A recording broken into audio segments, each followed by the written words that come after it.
बिस्मिल्लाहिर्रहमानिर्रहीम।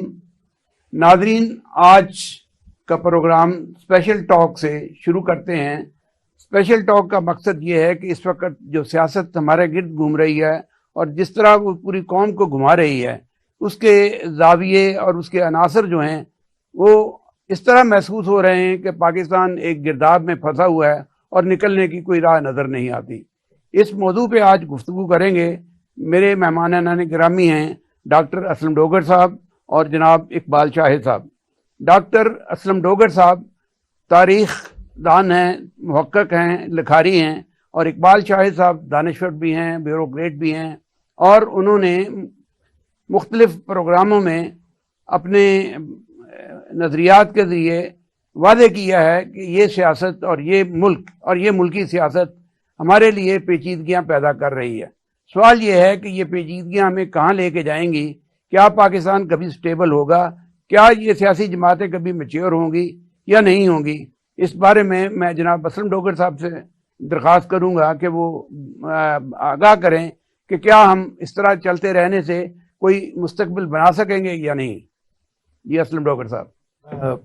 आपका बहुत शुक्रिया कि आपने मुझे मौका दिया। दरहकीकत मैं ये समझ रहा हूँ कि पाकिस्तान जो है तारीख के नाजुक तरीन दौर से, नाजुक तरीन का लफ्ज़ तो बहुत हमने इस्तेमाल किया, लेकिन मैं वाकई समझता हूँ कि नाजुक तरीन दौर से गुजर रहा है, क्योंकि अभी हम डिफ़ॉल्ट के ख़तरे से निकले हैं। लेकिन डिफ़ॉल्ट का ख़तरा ऐसे नहीं कि हमने अपने रिसोर्सेज से किया है, उसमें चीन ने हमारी हेल्प की है, सऊदी अरब ने हेल्प की है, अरब अमारात ने हेल्प की है, दूसरे लोगों ने हेल्प की है, तो वो हम उस ख़तरे से निकले हैं। लेकिन ख़तरा उसी तरह से सर पे मंडला रहा है। लेकिन जाहिर है कि जो लोग आपको ख़तरे से निकालते हैं, फिर उनकी भी कुछ ख्वाहिशात होती हैं, उनके भी कुछ मुतालबात होते हैं, वो भी आपको पूरा करने पड़ते हैं। तो अब पाकिस्तान जो है, एक तो आप कुछ इसको स्पेस तो मिल गई है। अब जो इमीडिएटली मैं समझता हूँ कि मसला पैदा हो रहा है अगले 2 महीनों में, वो भी डिफॉल्ट जैसा मसला ही है कि वो है इलेक्शंस का मसला।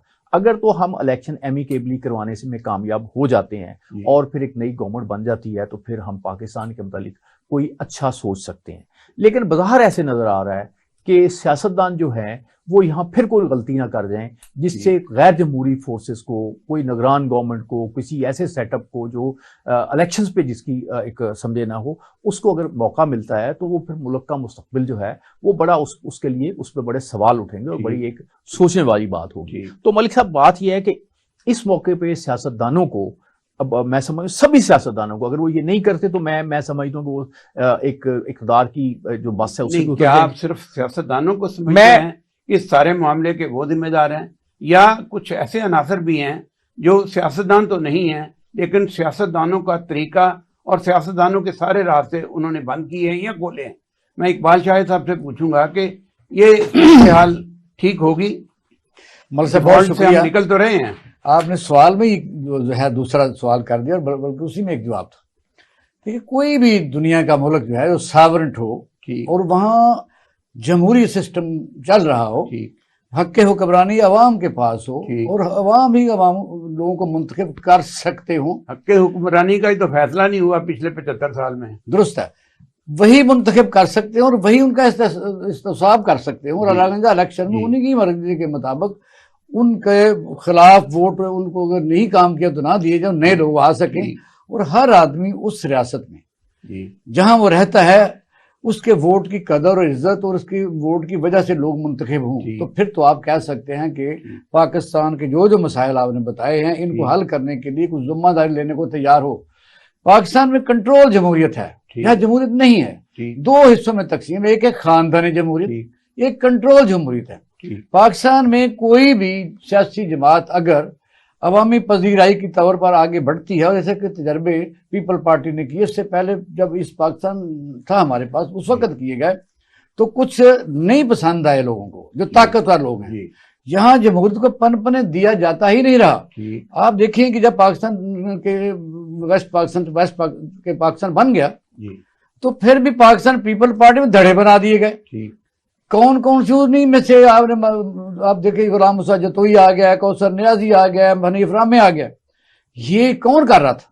और उसके बाद MQM कौन लेके आ रहा था? उसके बाद आप देखें आज तक फिर सियासतदानों ने क्या किया, जब उन्होंने एक दूसरे को उनकी तायद के साथ गिराने का जो तसलसल जारी रखा जी तो फिर चार्टर ऑफ डेमोक्रेसी की तरफ लोग आए, जी दोनों सजाएं भुगत के, दोनों ही हुकूमतों से निकल के, दोनों ही सजाएं लेने के बाद, लेकिन वो भी चार्टर ऑफ डकैती में तब्दील हो गया। जी आप देखें कि उन्होंने ये कहा कि ये पाकिस्तान में एक तरीकाकार उन्होंने अडॉप्ट कर लिया कि यहाँ मिल के खाएं, यानी लोगों के राइट्स की फिर भी कोई बात नहीं थी। ठीक उन लोगों के साथ मिल के जो हमें लेके आते हैं, जी जो रोस्टर वाइज कभी आपको ले आया करेंगे, कोई हमें लेके आया करेंगे। इस वक्त तो सूरत असर ये है, अगर किसी पाकिस्तानी आदमी को ये ज़ूम और खुशफहमी है जी कि मेरे ही वोटों से मेरा जो एमएन है मुंतखब होता है, और अगर एमएन को ये खुशफहमी है कि मेरे ही वोटों से वजीर आजम या वजीर बनेगा, तो वो खुशफहमी दूर कर ले।